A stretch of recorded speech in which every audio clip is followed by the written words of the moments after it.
questions, and I wish I'd known that Dan Hills was coming because I would have given you the questions around the refresh.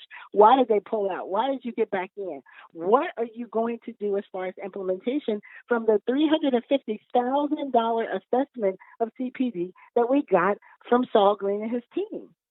There are so many things that we need to be focused on, and we need to be having the appropriate conversation so we know who and what to hold accountable. That's what you did, dear brother, today. You informed your listeners how to hold somebody accountable, but do not give them too much power. Do not allow them to be a distraction, and focus on what we are really trying to get at. I applaud you, dear brother, too. I was jealous. I was screaming at my text messages for it. So if there are any typos in grammar, mishaps, please excuse me. But I've been dealing with the likes of people like Dan Hills, whether I personally like you or not, what you do on the job that I pay you to do. I am the taxpayer. I am the boss. And Nathan, I say that all the time in the room. That's why I asked you to ask him, what is his problem with Iris Rowley and Al Gerhardt? What is your problem with being held accountable, you and or your officers? Why do you believe that you just get to come out here and say anything and there won't be any repercussions around police community relations? That it was so good for me today, dear brother. I appreciate you starting my day off well. I'm gonna hang up and keep listening. Thank you so very much. But Iris, before you go, yes. We're broadcasting live on YouTube right now. It's first day, so if you haven't already done so, please go to YouTube and follow Nathan Ivey Show. But then two, so the next conversation, the most poignant conversation is what's in the collaborative and what are they negotiating? Is that what you're saying? So point me in the right direction. So. Yes, sir. Go ahead. I'm sorry. No, I was saying point me in the right direction so that when we talk with him again, hopefully that we can have the type of conversation that we really need. Yes, sir. So what you'll have from what the community recommended, what Saul Green recommended, were the recommendations to implement in 3 specific areas. The very first one, which is critical, is bias-free policing accountability. The second one is mutual accountability of all parties.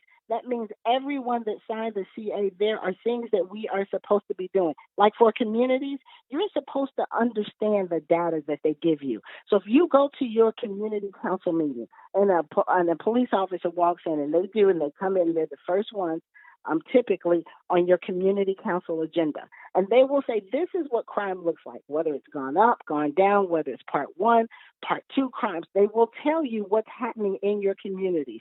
They should be able to tell you if they've come up with any strategies to combat any crime and or blight. They should be able to ask you, how can you help us? Will you help us work on strategies that impact your communities? Those are the types of very basic conversations that you need to be having with your police department so that you can hold them and other systems accountable, including yourself, by asking those questions direct. And it doesn't have to be all damn day long. This is here, right now. You've come to the meeting. Let me ask you about these numbers. Are these good numbers? Does this data have integrity, especially around the youth? So to answer your question, Leon, I'm ranting. I will make sure that you have everything that you need around the refresh, what the recommendations look like, and how long it can take to get it done. So yes, sir, I will make sure that you have that. And who else should we be speaking to? Now, I know the chief, but who else within the police force should we be speaking with, in your opinion? Well, I would say if you double back, you need to be having a very high-level conversation on your show with the city manager. He controls this entire process. This sits in his lap. He ultimately is the boss.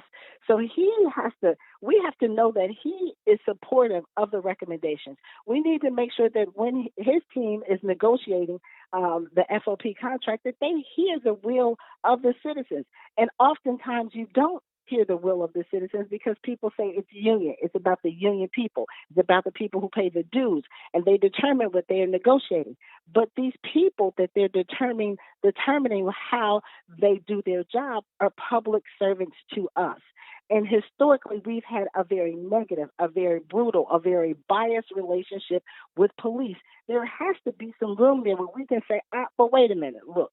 You at least need to live in Ohio. We need to at least be able to guarantee that you've seen a black person in your entire adult life. And I'm saying it's just as simple as that at some point, because you can come from a very rural community, come and apply uh, to Cincinnati for good reasons. You want to be a police in a bigger city. You need better health insurance. You want more education, but your upbringing could have been very biased. If you understand what I'm saying, you may never have had to interact with a black person, a young black male, and all you've ever seen is stuff. All you've ever seen and heard is what you've seen in the media, what you've seen on TV, or what you could have been told. Now, I'm not saying that that's true for all people. I'm telling you that has happened, and it can happen. But it's up to us to make sure that we counter that we have the accessibility, the access to getting that done. And that's the work of the refresh. It's not a spectator sport, Nathan. That's the other thing that I got to say to you and anybody else across this world that's working on reform. You can't do reform standing outside, standing on the sidelines, throwing stones, just calling in. You got to be active. And it starts at the basic level of community councils. It starts at the basic level of education in schools, because we now have policing in our schools. It starts at the basic level, even where you work, because they are there too. So we have to get involved with how policing is done in our communities. And we have to be very, very careful that we don't give up being selfish, meaning that when Iris Rowley speaks about policing in the Black community, I'm speaking about policing in the Black community. All right, Iris, thank you for the call. I'll be in touch. Right. I appreciate it. Thank you, sir. Thank you for that great interview. Thank you. Yeah, most def. Thank you for the call. Appreciate it. Taking your phone calls at 513-873-7134. So I want you to hear this Donnie B podcast. If you haven't already heard it, you can find it on Spreaker. Is It Just Me? What you should do, you can find it on SoundCloud. Go to Send Digital Media. It's on our page. You can also watch it live. You can watch it live in a couple places. You can go straight to a lot of places, actually. It's on my page, the Is It Just Me Facebook group, and also Send Digital Media. You can watch the show live. I thought it was an excellent show that really tried to, with a lot of intentionality, give education about something that, people have problems with. And that is, what to tell your kids about law enforcement. How to teach your children to interact when they're dealing with law enforcement. I think these things are very, very important, because we don't want another situation like the Central Park 5. Now, we already know that kind of stuff is going to happen. We already know it. There's no way around it. But all we can do, I think what we can do, the strongest thing we can do is just try our best to arm our kids with knowledge. And they spent, they put some energy into it. They put some energy. Donnie B put some thought into really watching When They See Us, which is a Netflix series that is about the so-called Central Park 5, really the exonerated, 5, and what happened to them. And those young boys was railroaded. And in some cases, there were some mistakes that were made by the family, mistakes that were made by mom and dad. And they wanted to correct those mistakes. So here's an opportunity, with that podcast, because they would like to continue that series. Okay. So, give us some suggestions on what the next Know Your Rights episode should be about. We even got a phone call from a woman who works with the juvenile court system that was giving us some insight as well. Very interesting. Very interesting. If you missed it, please like and share that podcast. You can share the whole thing. It's up on Send Digital Media, complete with the countdown timer and everything. You can watch it at your leisure, the entire show, or you can listen to it. It's on Spreaker as well. If you're just into audio, you can listen to it there. And there's also a promo clip that's been up for the last couple of days, about a 3-minute clip, but it's the summation of the show where Donnie B kind of breaks down what she discussed and also gave some possible, action steps as to what the community can do to kind of close the gap. Okay, so, that is there. And Taylor found it. Hey, Taylor, I know I ain't much to look at. But you can see into the show, and it does offer another platform. Thank you so much. This is where I be at. Yeah, it's my home studio. But, we'll take it on the road. So whether I'm here or over at the office/studio space on the west side, I'll be going live with you every single morning moving forward. Long time coming, right?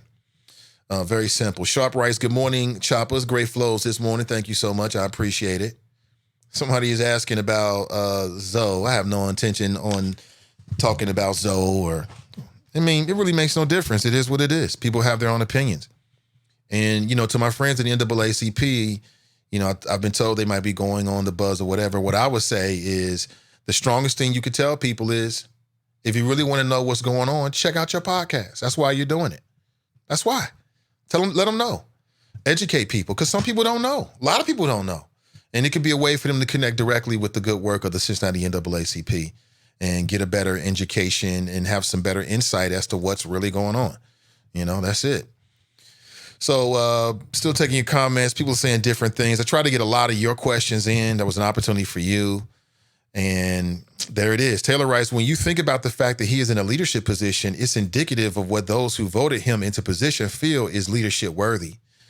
Yeah, for me, hey, Donnie B, what's going on? She says she missed it. Yeah, for me, it's an introduction of sorts. I think that we should have a sense of who people are.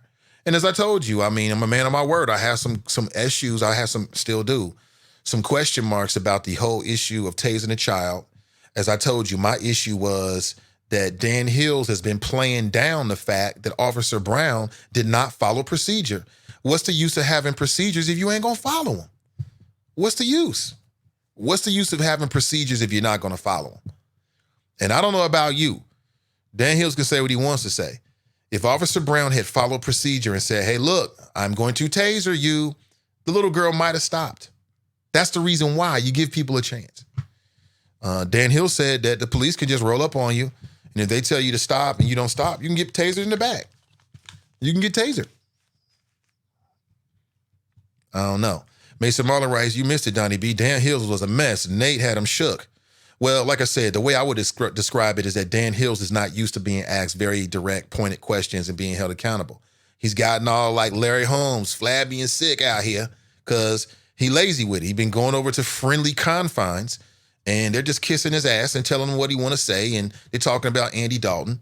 I'm cool talking about sports, and I'm cool with everybody. I like to believe I'm cool with everybody anyway. I'm cool with everybody. Hold on. We got a call on the line here. Let's go to it. Good morning, caller. Welcome to the show. How you doing, my brother? I'm doing good. What's up, my brother? What's up? It's all gravy, all gravy, all gravy. Listen to that interview. It was horrible. I listened to the bitter end, and I couldn't believe you didn't just chastise the man. And you let him go off and walk off with the same thought he walked in with. Instead of him under the clear mindset that I got my ass taxed real bad. And that's what you should have did. If you want to know what shook is, look up John Henry Clark versus Lefkowitz. And shook. Her foundation of her mental stability was shooken.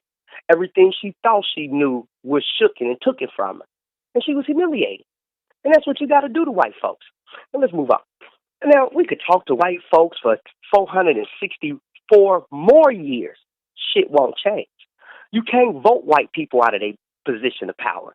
You can't reason with them to do the right thing. You can't go and pray with them. I know Tonika think white God could do something, but it ain't going to work. My point is, there's only one solution to this fact. There's one. You got to fight back, bro, with your dollars and your hand and your mind. You can't teach your children how to vote and weed through. Come again? I said, and your votes. No, not so. Didn't you just hear what the hell I just said? Yeah, I heard what the hell you just said, but did you just hear what I just said? You cannot vote your way out of this.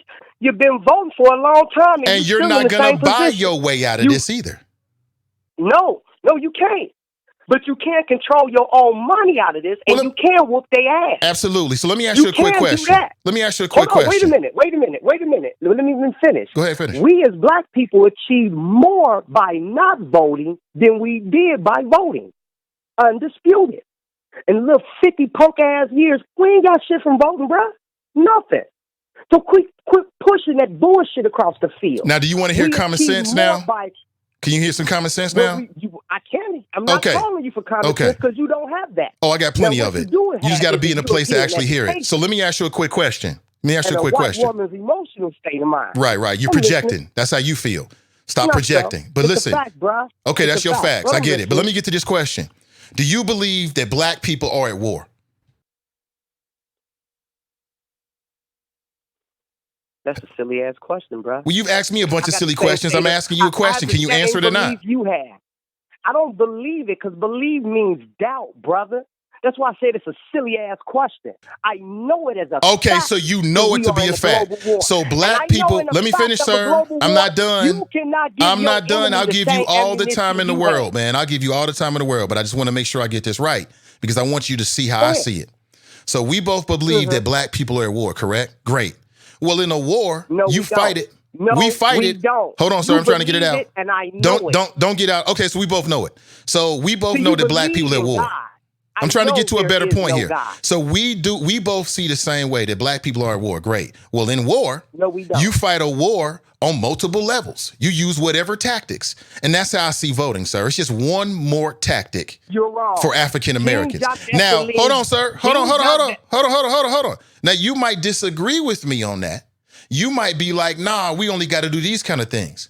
But the way I look at it, you gotta, when you playing chess, you use the rules of chess to win the game. When you playing checkers, use the rules of checkers to rule the game. When you playing black people in America, you play the rules of America to win the game. And that includes the political process. Now, we might disagree with it, but I don't think we that far off, sir, but go right ahead. Let me finish. Jean-Jacques Dessalines freed slavery all over the world. The War of 1806 sparked it. It wasn't what Nat Turner got out of a Bible. It's with the acts of Jean-Jacques Dessalines. He defeated France. Then he beat Spain. Then he beat Portugal. Then he beat England. And then America punk ass came and he whooped their ass too. And he didn't vote for him, bro. Irrelevant. He didn't sign. Irrelevant. My point is, it's irrelevant. My point is, at war, you do not give your enemy the same ammunition. You do not give him your plans of attack. You do not share your tactics with him. That's a dumbass fucking leader right there. And you setting us up for failure, bro. You're cursing, sir, and you're getting all emotional. Two things. I appreciate your history lesson, and I think it's very important, and we can take strength and guidance from what happened with Jean-Jacques and whoever else. But when I'm talking about African Americans living in this country right now and the rules at play right now. Now, you might not see that. But I'm just telling you, sir, I hear what you're saying. But I'm just telling you that the rules are different than then. We talking about African Americans at war, thriving and trying to survive right now in America as things are. Not how you want them to believe to be because you read something back in the day, which I think is very important, but it's out of context for what we're talking about. No, you don't. You don't think your freedom is important because you enchained yourself to the white man's political enslavement. You don't think what Jean-Jacques Dessalines did was important. He didn't fight and kick ass so you could be chained under a vote, so you could follow the same procedures and guidelines your enemy wrote out for you. He did not do that. So you don't appreciate it. Well, actually, you don't mimic it. You don't teach it. Well, actually, I do. You don't even fucking know it. Yeah, actually, I do, sir. Actually, I do. You can't tell me about Reagan, huh? Actually, I do. You can tell me about Obama, but what you can't tell me and what you can't do not know. Okay, you entitled to your opinion, but what I'm telling you is that what the example I'm just telling you what I know is that this is 2019. That's what I know. What I know is that Jean-Jacques was a long time ago, and it wasn't under the rules that we talking about right now. So that's what I'm trying to get upon you. That sounds real good, and I agree. We need that spirit. But we use that spirit in example and harness it in the political system that we're in right now. So you don't see it that way. That's great. See, for me, I'm willing to do whatever it takes to push black people forward, to make sure that our communities are safer, whether that's media, whether that's voting, whether that's other ways. You just don't see it that way. But the reality is that you in America spending your money being taxed. Every time you make a purchase in Cincinnati, you're being taxed just like I am. So why not try every facet that you can to try to make a change for the community? But I'm going to let you have the last word and we got to make a move. Go ahead, sir.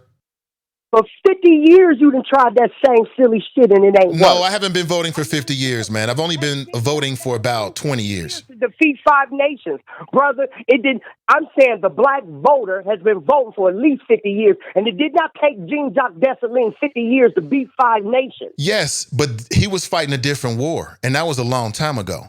And you're right, if what you're saying is, okay, we've been voting for 50 years, because I would argue against it. I would argue that there's definitely been some changes, and that putting people, black people in political positions of power, and they're fighting for issues that the community cares about and is very, very important. You may not see it that way, but I would say the same thing to you. You've been running around here talking about Jean Jacques and these other folks who did whatever for 50 years, and then what has that gotten you? You're an idiot. I said it did not take him 50 years to beat 5 nations. Well, listen, if I'm an idiot, then so are you, because you can't even answer the question. My question is this. You've been running around here talking about how you want to burn everything down. We shouldn't vote. You out here, but what does that change, Black Lion?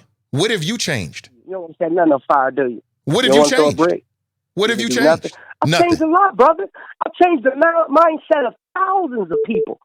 You have not. You changed mindsets. So that's not tangible. Ain't nothing tangible in that. Again, I've inspired the young and the old of my people. I've educated them. And I did not tell them to kiss a white man's ass to do it. Or to You just kissed a white man's ass in front of him. You didn't have to tell him. You just doing it. I ain't never kissed ass. That's you, brother. And you ain't never caught me on video kissing ass. Oh, you yes. ain't gonna never catch that. Yes, I but have. Well, I do catch. Oh, well, yes, I have. You in the voting line. Oh, yes, I have. I caught you on video kissing ass, doing the exact opposite of what you said. But I appreciate the call, man. I appreciate the history lesson.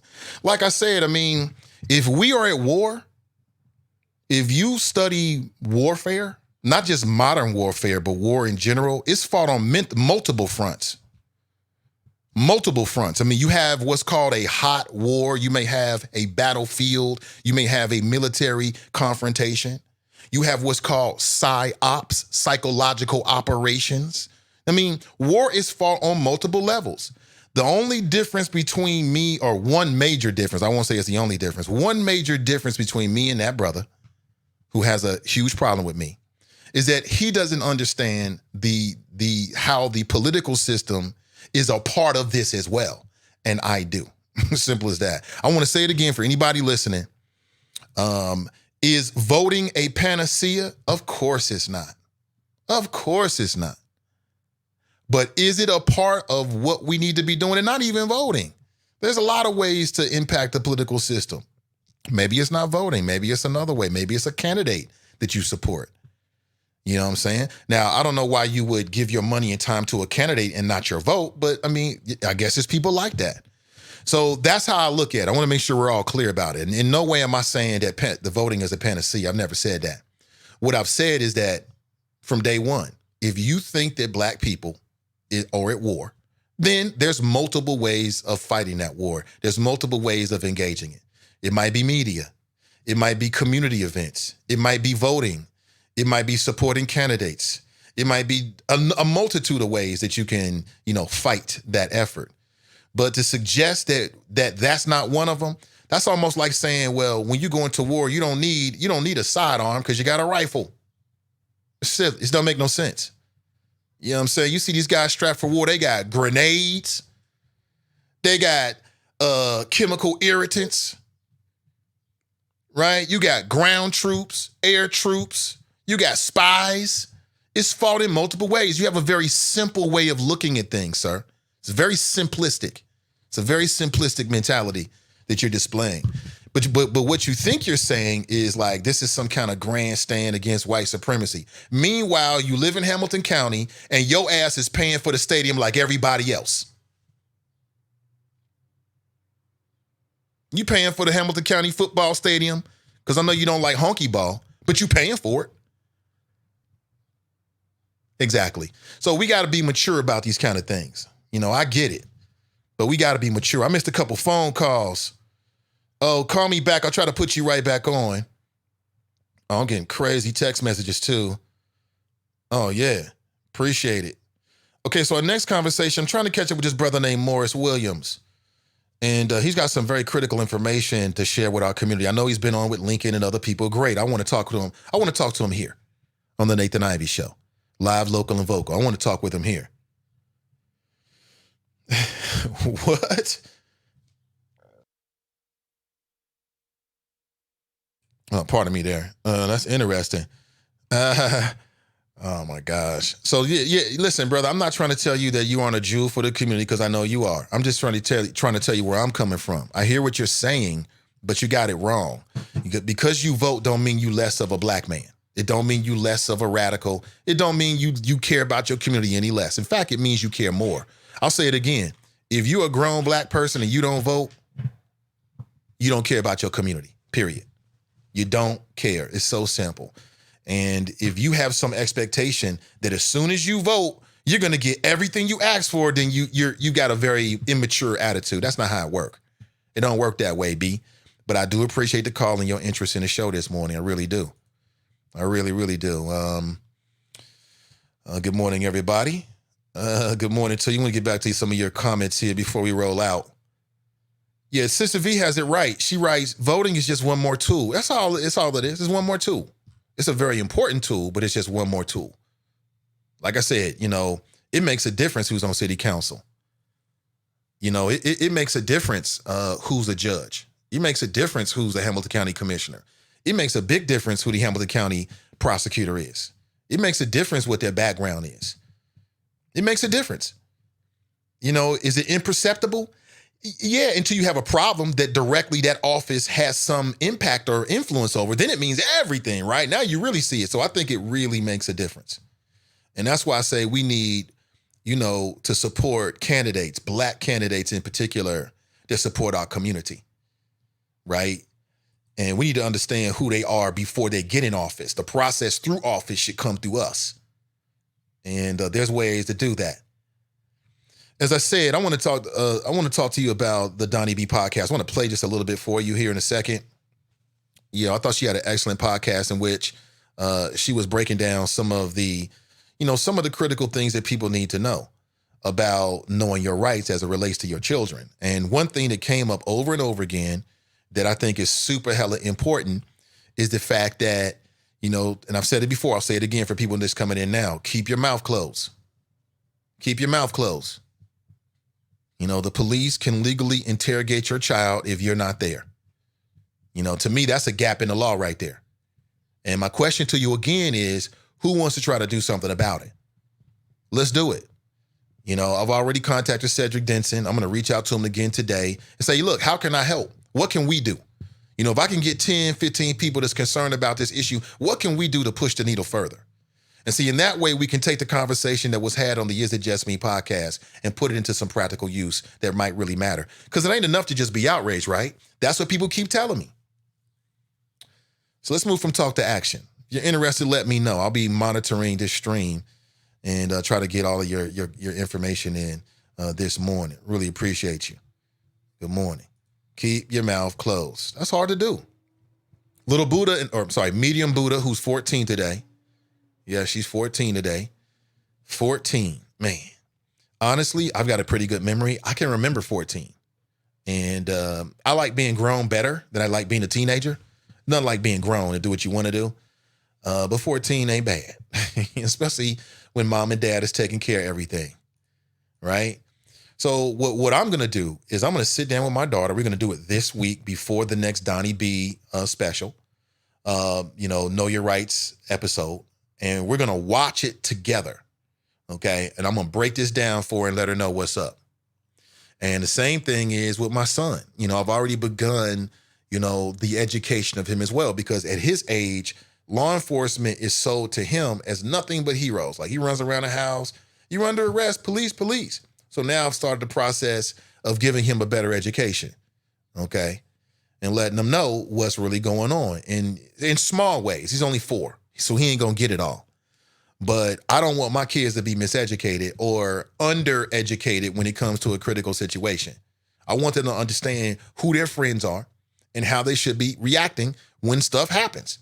That's what matters. Real simple. Miss D writes, I'm going to start counting the number of times he says gotcha now, shaking my head. Mike Jones writes, Nate is a professional interviewer. This guy, Dan Hills, is a hack. I am a professional interviewer. I do know how to interview. But I don't know how to, I know how to do several things very well, actually. It is what it is. But interviewing, you do it after a while and there's a rhythm to it. So I know what I'm doing. I wasn't trying to get him in any gotcha situation because I don't care about that. That's not going to give me any ratings boost. Oh, Dan Hills says something crazy. My audience don't really think highly of Dan Hills and the job he's done already. To me, that was an introduction. I want to give people a sense of who he is, and I want to let them know how I feel. Let them know somebody in the community feels this way. And I think there's a value in that. I really do. Let's go back to the phones. For first, TNT writes, Tanika writes, it's 100 so far. That's hilarious. TNT writes, thanks, Dan, for telling his truth. We heard enough. Broadway Flow writes, after this, you can forget the Brian Shriver, Christopher Smitherman interviews. Is that right? Well, so be it. Let's go back to the phones. Good morning. Welcome to the show.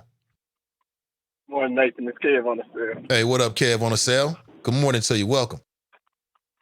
All right, so first off, I'm going to play God's advocate in a second, but before I do that, for my brother, Black Lion, he said that in 50 years we haven't gotten any results.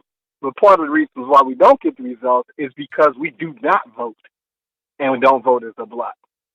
So you're saying that the tool is ineffective, but you've never used the tool. It's like that nail won't go in that wall. Well, did you ever swing the hammer? No. Okay, then that's why it don't go in the wall. Right. So, all right, I digress. Going back to Dan Hills, I'm gonna play God's advocate a little bit now. I'm gonna say, look, if I am this gentleman and I go on this show, now I don't know what the auspices of coming on the show were. So I'll ask you that first, Nathan. What were the auspices of actually coming on the show? What was the what now? What was what did he think he was coming on the show to talk about? What I relayed to him was that I was at the interview and that there were things in the interview that troubled me, and I wanted to get at him about that. That's what I relayed to him.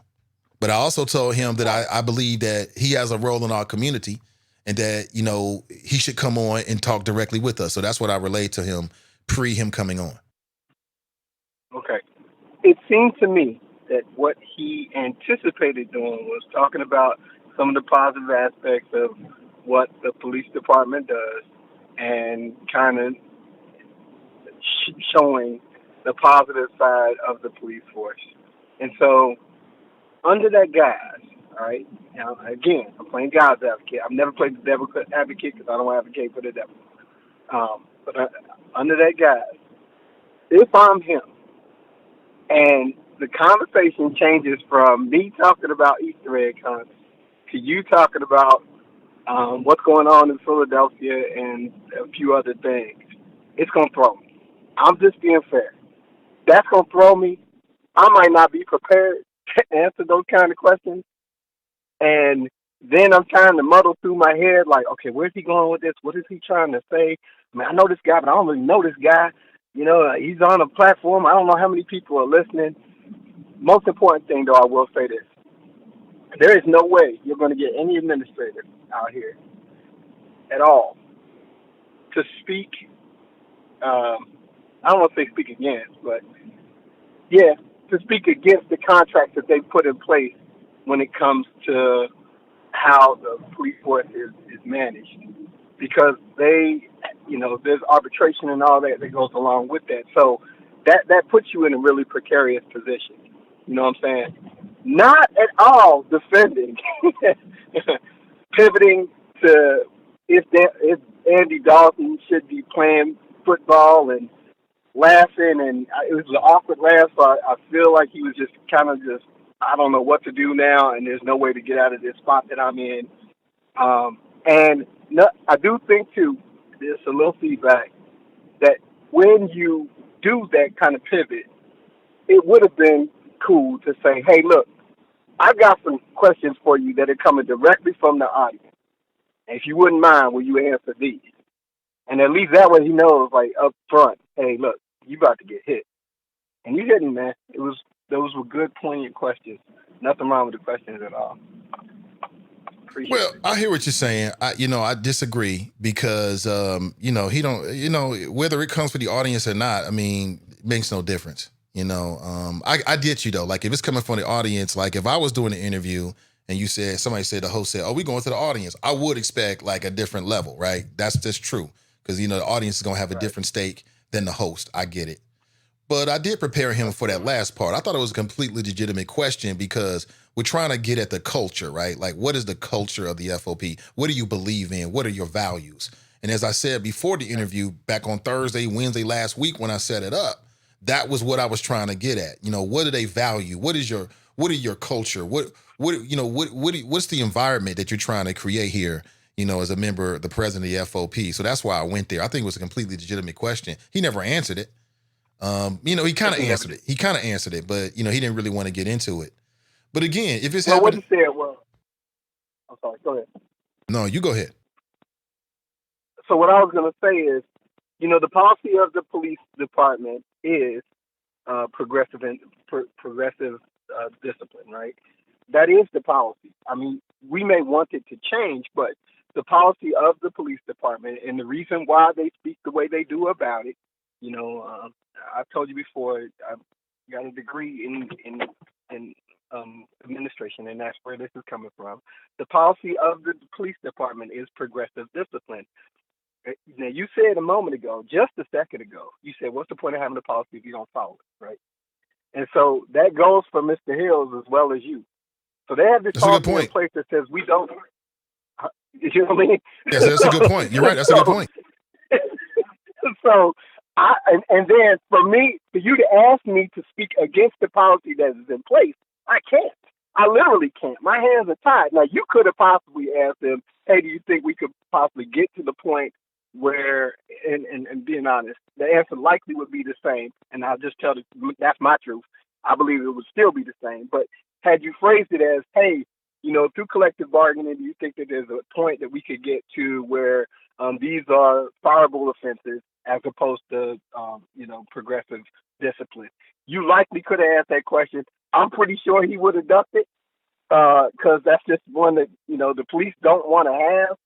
The people that are on the side of the police, that work for the police, that are their lawyers, are like, look, we're going to get you the strongest language possible to ensure that your job is protected when you go out to do your job. And that's what they do. That's what they're supposed to do. I don't know what the level of the people who are bargaining against them is, just being honest, because the police kind of get what they want a lot of the time. But, that's the goal. Our goal really should be, look, we should know that some of these offenses are terminable offenses, point blank, period. And we need to bargain in good faith to a position where we say, we want good officers and we love our police officers that are good. And we do not want, and we do not, well, I don't want to say we don't love them. We love them with the love of Jesus. The people out here who honestly are bullies with a badge. We just don't want those folks to be policing our people. And we don't want them to progressively leave so that they can continue to do negative, acting in negative ways. We want them to immediately leave and leave the good cops on the force and get the bad cops off. But you did a great job, Nathan. One thing I would say before you leave, Kev, is this. You're completely right on your question about policy and being consistent. I get you. But part of the reason why I want him to come on as well is that what I observed is that he gives his opinion about policy and about non-policy things all the time. That him backing up what Officer Brown said in a media, press conference about how, hey, the officer is right. He was just trying to school her about the Kroger stores because little girls is stealing and robbing them blind. He don't have no evidence to back up that, and that has nothing to do with policy. So when he goes off the script with the policy, then it's okay for him to be answered for questions that goes off the script policy, slightly about the policy as well. That's how I looked at it in my approach. But I get your point, and I agree with you. Agree. And also, by the way, at the point when he said that, the case hadn't been adjudicated yet. And so really, you're really speculating, and you shouldn't be speculating about whether there is guilt or innocence, because everybody's innocent until proven guilty, right? So at the point that that child is in the store, even if she caught red-handed with the piece of whatever it is in her hand, quite frankly, she has not been found guilty in the eyes of the law. So you can't summarily, uh,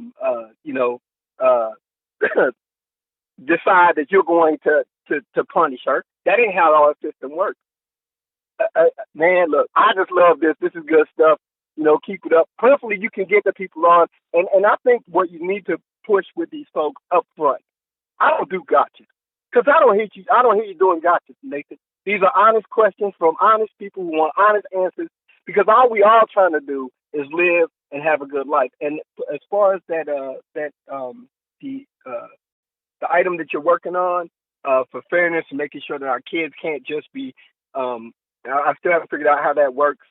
That it seems like if you're a minor, you really should not be. It shouldn't be possible for you to question a minor without their parent because they're not at the age of consent yet. So I haven't figured that part out yet at all. That's crazy. But as far as that goes, please keep me in. I'll help as much as I can. Yeah, it is crazy. It's not just crazy. It's dangerous.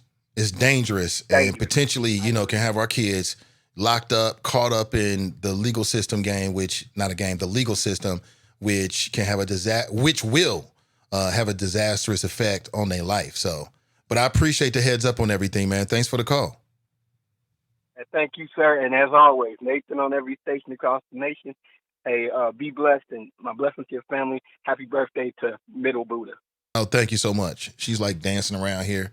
Little Buddha, or medium Buddha, is 14 today. She's 14 today. Okay, I'll stop. You don't need that. That's gonna fuck up your morning. I'm sorry, that's gonna mess up your morning. Nah, he's right. I try to be fair. To me, gotcha questions is personal. That's what a gotcha question is. I'm getting into your personal life or something, your sexuality or who you're sleeping with. I've heard all kind of things about people. Elected officials. You never hear me say a word, and I won't say anything now. I'll leave it just like that because it's just some places I'm just not willing to go. I'll leave that for other people that's got an appetite for those kind of things. But I appreciate it. Appreciate it all the while. Lisa gave us something to talk about this morning that is substantive and it relates to the city of Cincinnati. So that's what I'm all about, live, local, and vocal. 513-873-7134 if you want to share your thoughts. We've been going, it's 10:45. How long y'all want to do this? Been over for 3 hours and 40 minutes. I'm almost out of blood here. Not really. We got a lot more we can talk about. So somebody writes, Nate, that's smart. I'm going to do the same thing with my child. Absolutely. Absolutely. And again, inspired by, Donnie B's show and the, When They See Us, that Netflix series, there's some serious things and we're not done. Donnie B is very serious and about, making sure that she can share her expertise with the community via that podcast, Is It Just Me?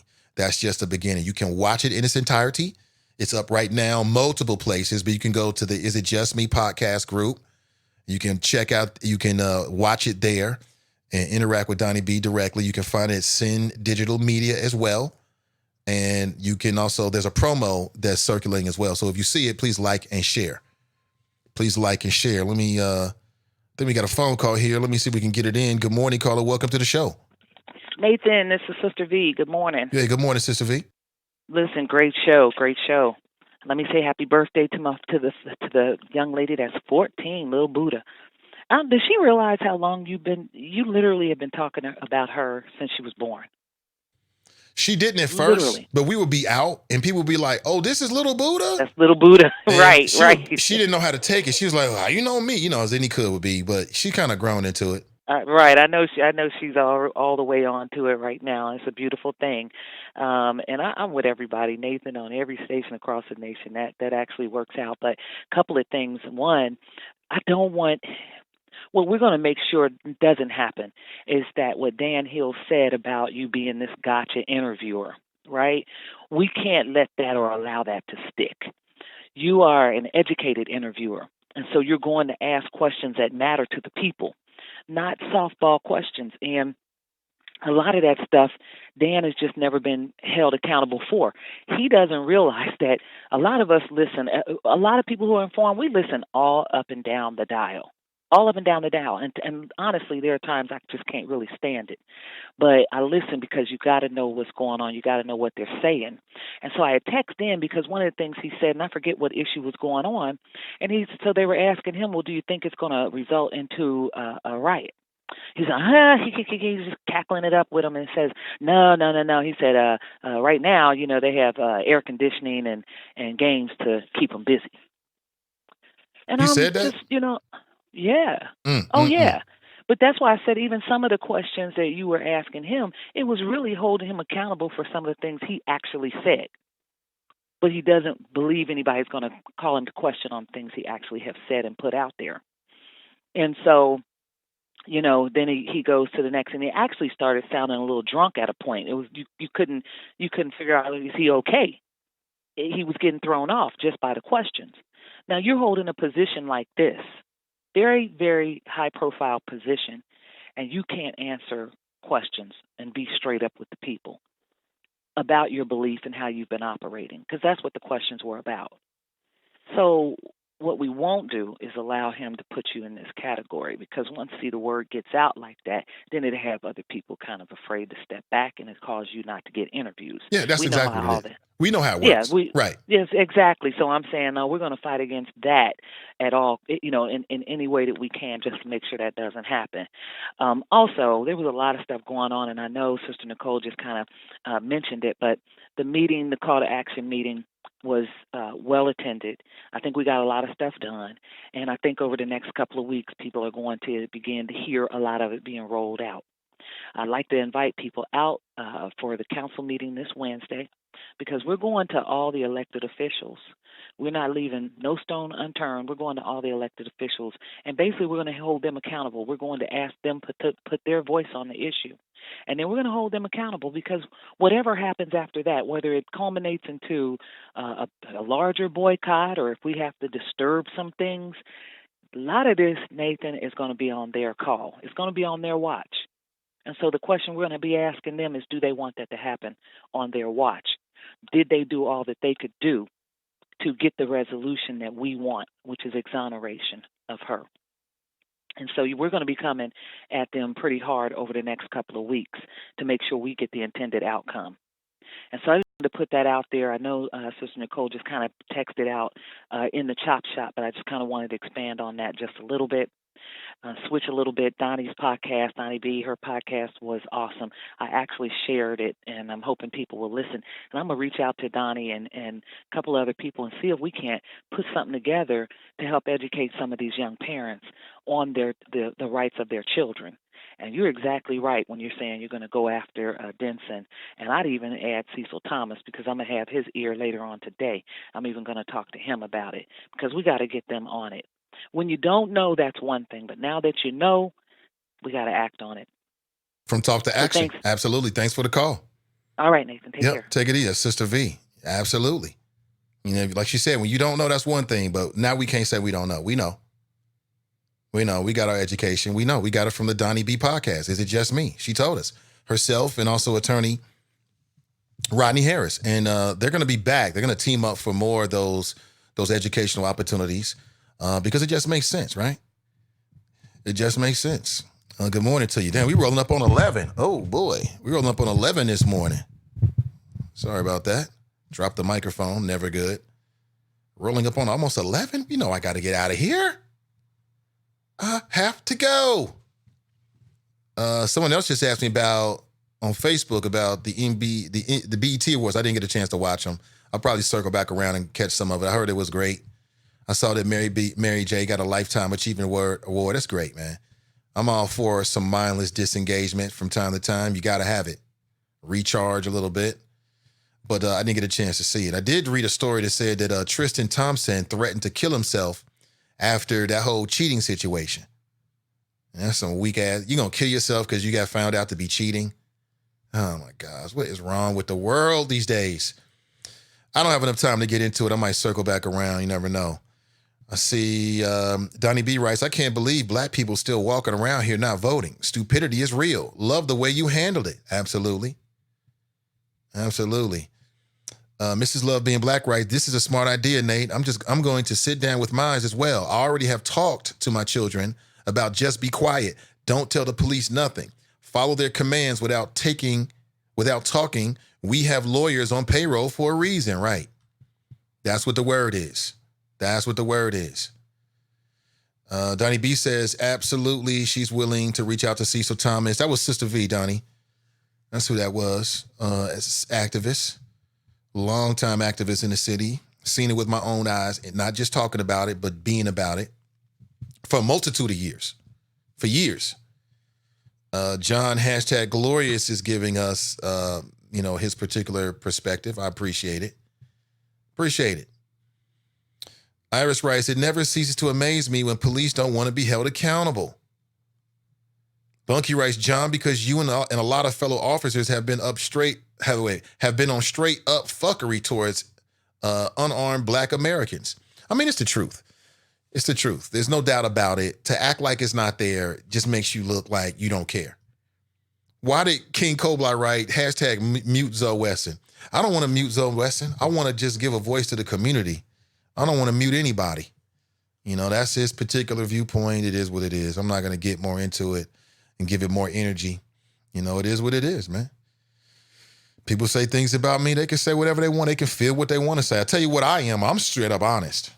I'm a straight up honest broker. If I feel a certain way about you, you'll know it. If I don't feel a certain way about you, you'll know it. What I'll never do is I'll never be fake around anybody. I'll never act like I'm cool and I'm not. That's just not me. I'm not saying that's him. I'm just redefining myself, right? And that's why even in that situation with him, I'm looking at it like, well, damn, how am I any different? You know what I'm saying? I've called out people in ways, and when I look at it, maybe I should have did it behind closed doors. In fact, definitely. You know what I'm saying? That's how I look at Zoe. Like some things, everything don't have to be public. At the same time, this is media. This is media. So you turn on your radio station or you turn on your favorite internet show, you may not hear what you want to hear. It may be the day where it's challenge day. That's just how I look at it. I think everybody's doing great work, and that's it. Power to the people. Real diplomatic. Real diplomatic. The power of my statement caused it to be my viewpoint, not the actual words. Come on, man. LOL. Oh boy. Let me go back and read what you wrote. What did you write here, Dron? He writes, it never ceases to amaze me when people get triggered when I say something like below. He writes, don't do anything that would cause you to need representation. Well, John, I've got to tell you, is that what you said that set people off?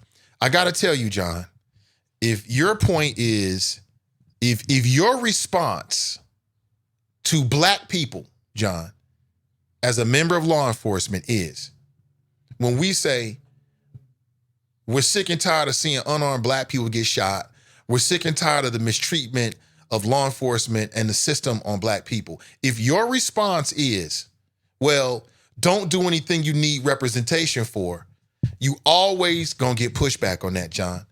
Because the way that sounds is either one or two ways. And again, I'm not saying, we tight. We tight, John, but I got to say this to you. Because the way that hits my personal ear, I can't speak for anybody else.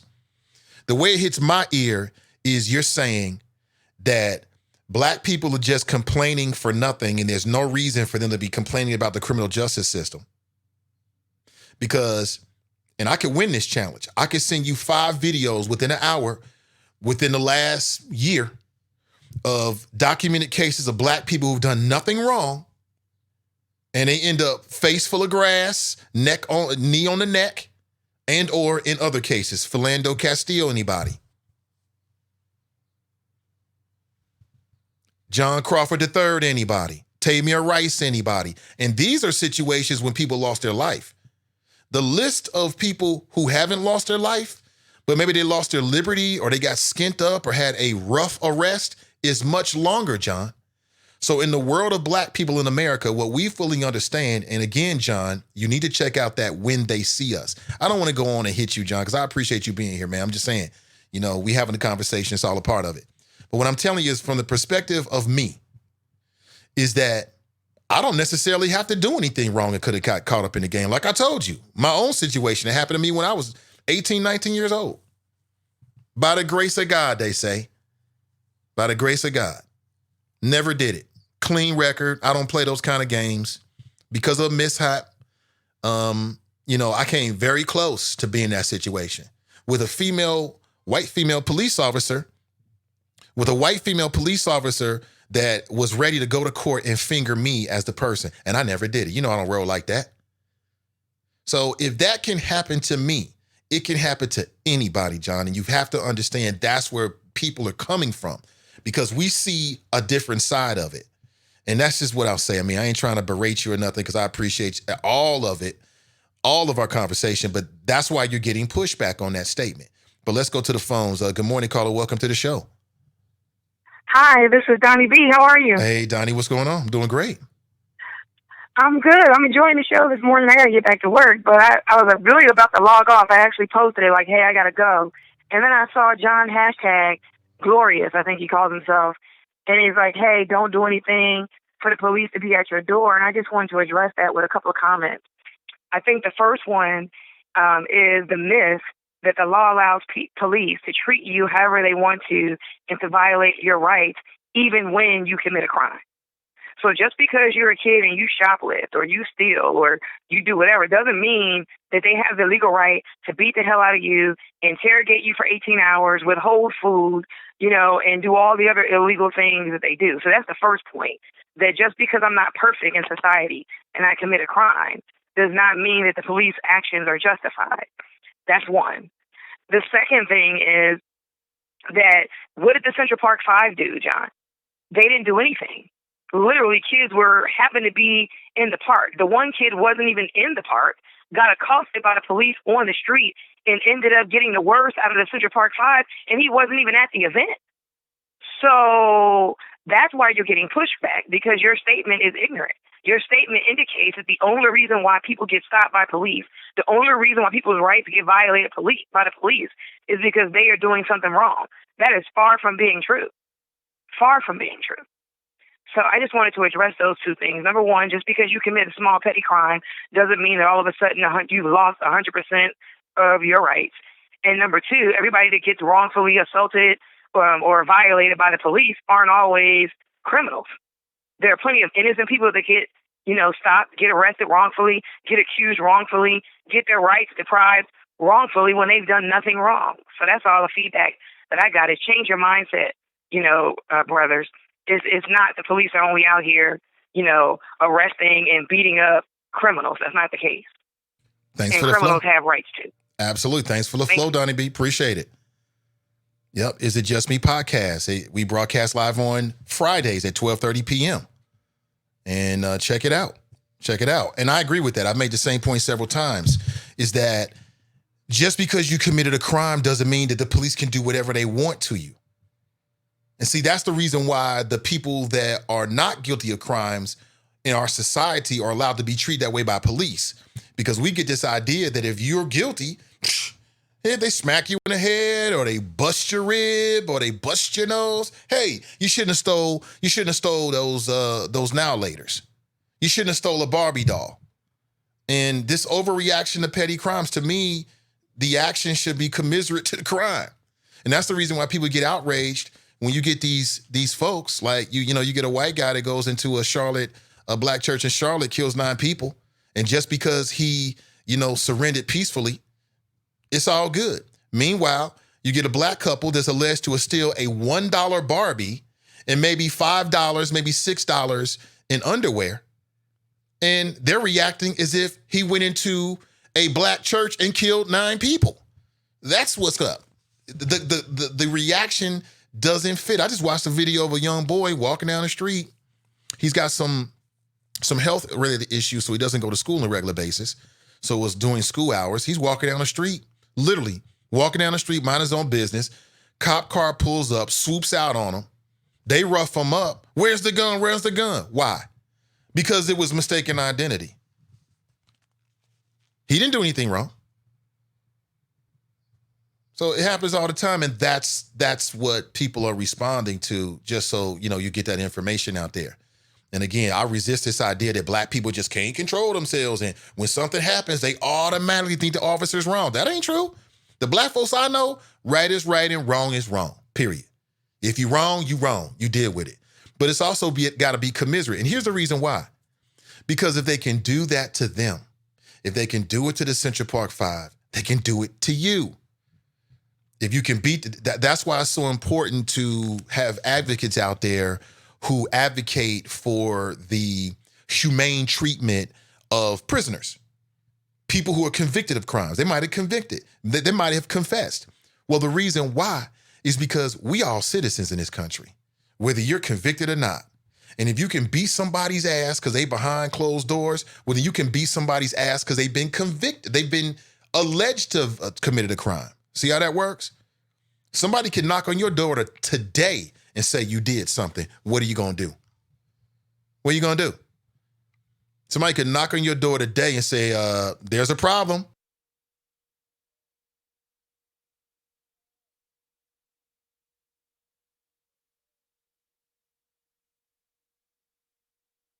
Sorry, I had to talk with little Buddha for a second there. She's 14 and can't hear. She can't hear. Somebody writes Racker to Donnie B. Absolutely. You've got to check out the Is It Just Me podcast. Fridays, 12:30. I know many of you already have. But please like and share it. Please like and share it. Really appreciate it. So, thank you so much, 14-year-old. Walking around here with a little Afro puffs. Yeah. She got to get, yeah. Donnie B says, get off the air so I can listen to your Dan Hills interview. Absolutely. But thank you so much for being here. I really appreciate you. I'll be back tomorrow morning, bright and early. We'll chop it up bright and early tomorrow morning. You look great. Great. Bright and early tomorrow morning. We'll chop it up. We'll be talking about the usual things, people, politics, and pleasure as it relates to our community and beyond. And yeah, you can see inside the studio a little bit here. Yeah. This is what I look like when I'm on the air. Yes, this is the real microphone. This is how we set it up, whole 9 yards. I mean, I can go with or without the headphones, but please like and share that stream as well. I really appreciate it. So again, there is a promos up. There's more promos that'll be up today and tomorrow as well, early in the week to get ready for Friday. When you see the promos, please share it. Please share it and let people know this is valuable information, for our community, so that they don't get caught up in the game. You know what I'm saying? Simple as that. Appreciate it. King Koblai writes, cancers, we the best. Oh, man. Pamela writes, it's just a cop-out answer. Okay. So they're going back and forth. Somebody writes, preach at Donyetta. Absolutely. She said she didn't know the number, right? It's the same number we use on your show, Donnie. 513-873-7134. We'll be using for all of our shows and many more shows and much more from Send Digital in the near future. And please check us out, Send Digital Media on Facebook. Okay? Means everything. Means everything. I don't want to go. I want to stay. You already know. Hold on one second, Choppers. Let me see what our time frame's looking like, because we can rock a little bit longer. There are a few other things that is on the table for me to discuss. Little Buddha, medium Buddha, that little girl. I want to get in more of your comments this morning. See, Robin Marshall writes, I asked him about whether he's retiring. He got a kick out of that. I think he was a good sport, man, but I think somebody said it right. She said, I just made up for the short shows. We did have some short shows there. I appreciate it. For people still checking out the flows. Yeah, and I won't say it won't happen again. I'm a one-man operation as of right now, but that might change in the near future. Got some help coming in, perhaps. They can help me operate this on a daily basis, because the idea is everything that we do, I want to do videos. I've been telling you for a while, and that's why we made the transition with the Truth and Power podcast. That's now a video podcast, so you can actually watch the stream, and please share it. I don't know if the NAACP is still going on with Lincoln today. I think they were planning to, but again, I hope they push their podcast, because that's the best way. We can't leave it up to other media, even so-called black media in this case, to, push and promote, what they're doing. It's got to be on us. So again, I'm not hating anybody. I support everybody. And I think everybody's doing great. Black people can't have enough good things, media outlets, people, nonprofits, whatever you want to call it, that's working and on our behalf. You can't have enough. So Jericho writes, keep going. Let me see what my time frame is here. We can at least keep going for another hour. That'll be a 5-hour show. Let me think what I got going on today. See if we can make that happen. I think I've got the time. Actually to make this happen. I got a bunch of phone calls to make and just some podcasts that we're working on that I need to make sure we're all tight. Whatever I think we're good, let's keep rocking. Let's do it. Mike Davis writes, hashtag keep listening. Lord willing, your perspective will change. I bet it won't, though. I don't think hashtag is that far away. Hashtag is not that far away because he wouldn't be here. That's just the truth of it. The fact that he's here, means that he's got a different perspective, because a lot of members of law enforcement couldn't handle this show. They couldn't handle it because, it's all negative about law enforcement, and that's not the case, and I hope that's what people hear. We just real about the nonsense. If you on that BS, okay, we just real about it. John hashtag writes, also, I got some video editing skills. Yeah, I put that out there. I'm looking forward to work with some video editors, and people are putting out different names. Some of those names I already know they do great work. Already know. But I'm just putting it out there because just for, the Nathan Ivey shows we go to as we're on YouTube now and move forward. It's looking for. Jesse Kurtz writes, TNT is on Lincoln show right now. Cool. Is Lincoln back? Yeah. Love it. Broadway Flow writes, y'all better let Nate go. He gonna do the rest of the week from 9 a.m. to 9:25. There was a show 3 weeks ago. I was on for just 30 minutes. It was a Friday, and that was because we were kicking off the Donnie B podcast, and I just made a personal sacrifice because I wanted to make sure I was tight for the other folks that I'm working with. So that is hilarious, Broadway. You are wrong for that, man. You are so... It did happen, man. It did happen, but I did have a good reason behind it. I wanted to make sure that the Is It Just Me podcast is super tight. It's true. It's all true, man. It really is. But I just want to remind people that I know Brother Lawrence and some other good brothers are doing their own network. They're doing Black Man TV. I super support it. And I want people to make sure they check them out. And I'll reach out to them directly and see if we can get them on the show tomorrow just to give some thoughts about it. As I said, choppers support choppers. And I mean that.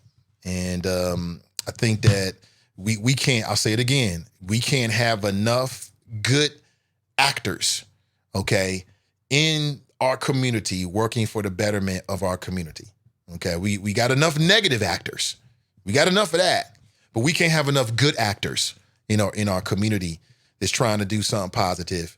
And I appreciate and support all those efforts. Sister V writes, I'm listening to both shows, scared to miss anything. That's great. We're in the digital age, we can do that. Broadway Flow got people cracking up. That was a good one, man. You're right. Well, you're wrong, because I'm not going to do that, but I definitely understand where the humor is coming from, man. That's hilarious. That's hilarious, man. But, again, it is what it is. I just got another text message about, some stuff that happened over the weekend. I ain't even going to put a name to it. Why, right? It's all about positivity. We all about keeping it moving. And we all about positivity for the community. That's it. It's too many great things to be caught up with nonsense, right? I had a great weekend, and I'm looking forward to having a great week. So, I think that's what it should be all about. It should be about the positivity tip. Let me check a little bit. I'm going to jump inside the Friends page and see what's popping. And as I told you, I wanted to play, and I haven't got to it yet. I keep stalling it just a little bit. I wanted to play a little bit of the Donnie B, Is It Just Me podcast for you, so you can hear what she actually said. Because, a lot of people have been talking about, how we want to move from talk to action. And I adopted that as a personal sort of movement, from talk to action. We talk about a lot of things, but damn it, it's 2019. We want to put some of this stuff in place, right, to try to better our communities. And again, through that conversation with Donnie B on Friday, you know, and also Rodney Harris, what we uncovered is that there may be some opportunities that the community can take, that perhaps we can take, to close the gap. There could be some loopholes in the laws that we collectively feel don't properly represent our children or the best interests of our children. And if we're not going to take up that charge and do it, then who will? You know, if we're not going to do it, then who will? So as I said, you know, Sister V says she's going to connect with Cecil. I know Cecil as well. I'm going to connect with Cecil and Cedric Denson. I'm going to bring this to them, and I'm going to ask them straight up, how can I help? What do I need to do? Do I need to write it? Do we need to get people together to write these laws? Do we all need to sit down in the room and hammer this out? Give it a name? Let's do it. Let's move from talk to action together. Let's do it. Okay? And I will certainly be the conduit. Also, I want to say thanks so much to all the folks who have now been following us on Sin Digital Media. Really appreciate it. And the folks that are liking and sharing that podcast and also the promos. I want to play just a little bit of the promo for you. If you missed it, this promo's up right now. You can share this. All right, check this out. As we wrap up, give some takeaways from today's podcast. So the first one being to know that if the police come to your home and they don't have an arrest warrant or a search warrant, you are not required to go downtown with them for questioning, and you are not required to allow them into your home to search. The other one is, let's say they do have a search warrant. You need to read the search warrant to see what the scope of it is. Does it say that it's limited to just the kitchen or just your kid's room or just the bathroom, or is it the whole entire house? Or just the garage. Or just the garage. Mm-hmm. So it's not enough for them to say, yeah, we got a warrant and flash it. Take the time to read it. Even if they say they're coming to arrest your kid. A search incident to a lawful arrest does not mean they're in your bathroom. Does not mean they're in your kitchen. It means they're searching, you know, your kid's person, but that does not give them carte blanche to the entire house. And the area within his reach, the person's reach, right. They're allowed. So their person in the area within his immediate vicinity or reach. So then you're on the street. Police say, we want to take you downtown for questioning. Again, no arrest warrant. You're not required to go. You get downtown for questioning. Maybe you voluntarily went. You get in there. At any point, you can say, am I free to leave? If they say yes, leave. If they say no, before you make any statements, ask for your parents, ask for a lawyer, remain silent. So exercise Fifth Amendment right to remain silent, Sixth Amendment right to an attorney, right to a parent. Exercise all three of those things and remain silent until they get there. No matter how long, no matter if you get beat, we have to equip our kids that police will lie. So telling you that if you confess, you go home, that's a lie. Telling you that there are other people, that there are witnesses, that could be a lie. Telling you that the other co-defendants or other suspects said that you did it, that could be a lie. We have to equip our children with that. Some takeaways about changes that we need, because it's not enough for us to be aware. Now we know there is no law in Ohio that requires them to allow the parents to be present when they interrogate your children. There is no law in Ohio that requires them to videotape or record their interrogation of your child. There is no law in Ohio that limits the length of time that they can interrogate your kid. So those are three things that we need legislation on. So I challenge you to contact your local senator and House of Representatives to try to initiate those changes in Ohio. And last but not least, we saw that the district attorney, you know, in the Central Park 5 case was instrumental in this wrongful conviction. In our case, in Hamilton County, it's the prosecutor's office. So the prosecutor, you know, controls a lot of what goes down with the police, with these interrogations, with these convictions, and the whole process. So it's important for you to pay attention to who's running for prosecutor, because Joe Dieters is our current prosecutor. He's up for re-election and he is being challenged. Now that you are aware of who runs things when it comes to situations like this, and you recognize how important the office is, make your voice heard at the polls. There it is. That was the last minutes of the Donnie B podcast. Now, the podcast is like an hour, a lot of good information, phone calls from other attorneys as well who are connected with the juvenile court system here in Hamilton County. It is worth your time to check that out. And please like and share. Those are the action steps. I'm going to lead the charge on that. I will be making those contacts today, okay, along with others, to see exactly what the process is. So what is the process? How do we get this going? Do I have to write it? Okay, who do I need to sit down with to get this done, okay? From talk to action, okay? So we hear it. We know what it is. We've identified it. We know there's an issue. So now we need to work with the politicians. Again, that's why I say it's important to have politicians that give a damn. In particular, black politicians that give a damn. And we know some. And so now, and I'm not saying this is 100%, but I will lead the charge. We can lead it together to put the attempt in. Let's push it as far. Now, we know that the Republicans is controlling the state legislature, but that don't matter. That don't matter. What matters is our children, your babies, looking in their face, being able to look at them and say, you know what, I did everything I could. And that's what it's all about. So if you'd like to be a part of that, please let me know. Please let me know. If you've got some info, if you've got experience in that, let me know. Let me know. Mike Davis writes, thanks for providing the platform, Nate. One heart. Oh, absolutely, man. That's what we do. We're not going to start now. We're just getting started. All right, where should we go here? Other things to discuss this morning. I asked the question, where are the others when it comes to reparations? Where are the others when it comes to reparations? Somebody posted inside the Friends page. I thought it was excellent. A brother did a video in which he was asking a very similar question. I thought I was right on and timely.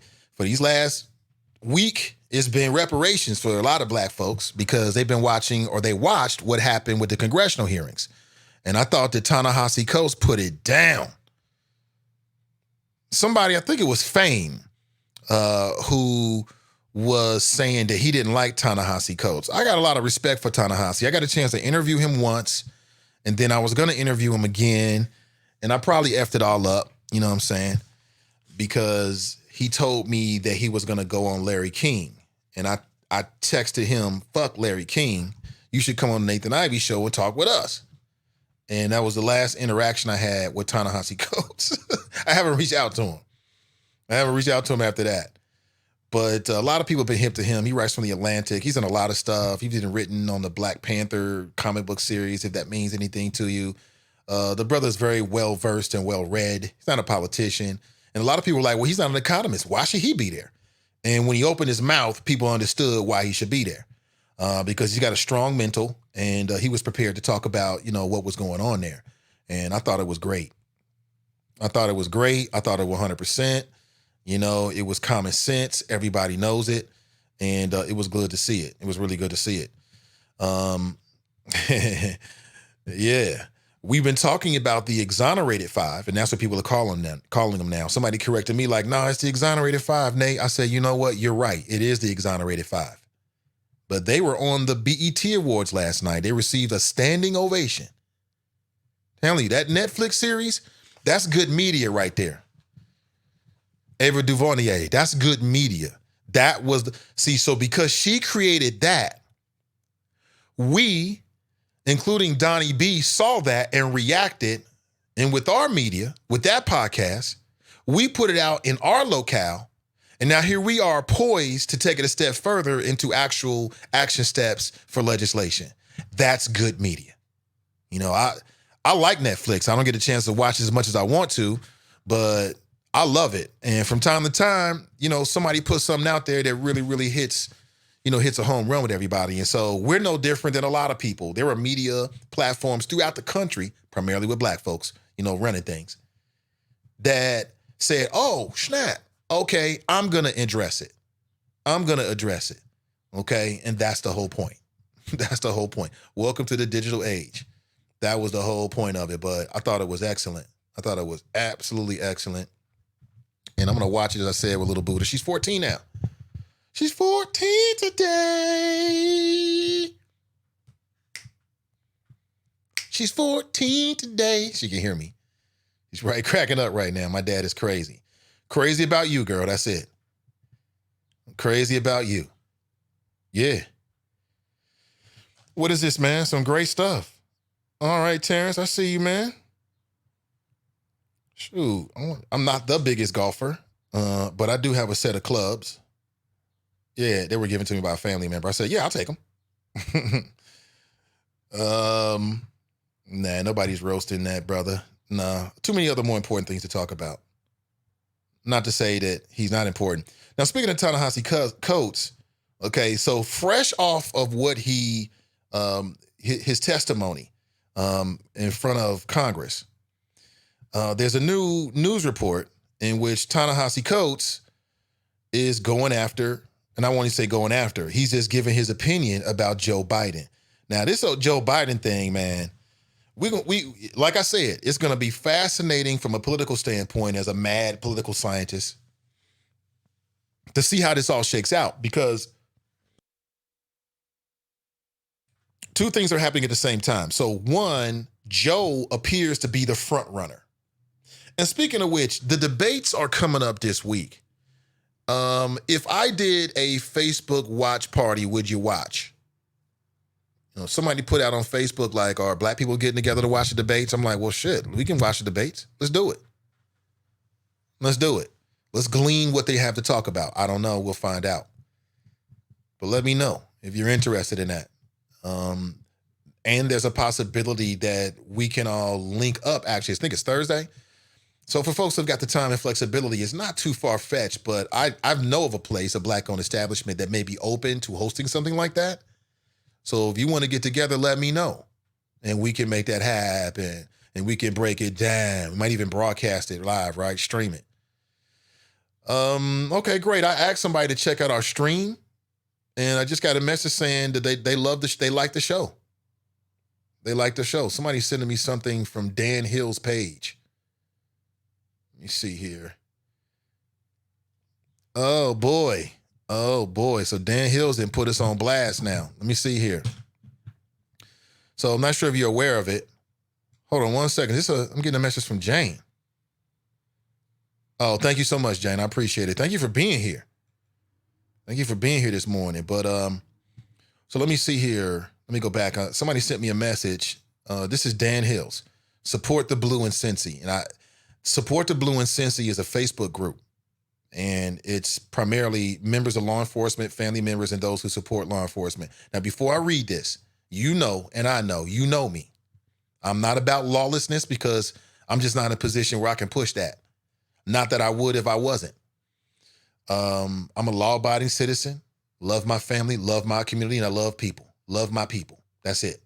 I've been consistent from day one in that. No one's ever heard me be anything other than a overall positive, change agent. That's it. But I'm gonna keep it real with you, and sometimes it gets a little bit pointed. So I want to know. So I know that to be me, and you know that to be me. Hopefully, some of you may be like, "Nigga, some other bullshit," whatever. But here's what it's written 13 minutes ago. Oh boy, so that means it's post-interview.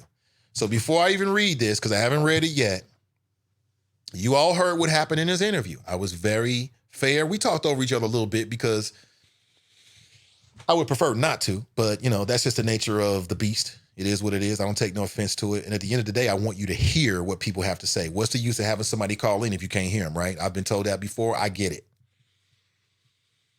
And we know that in the interview that Dan Hills had every opportunity to answer every question. And even though he might have called it gotcha questions, we both know there were no gotcha questions whatsoever. And again, my viewpoint is this.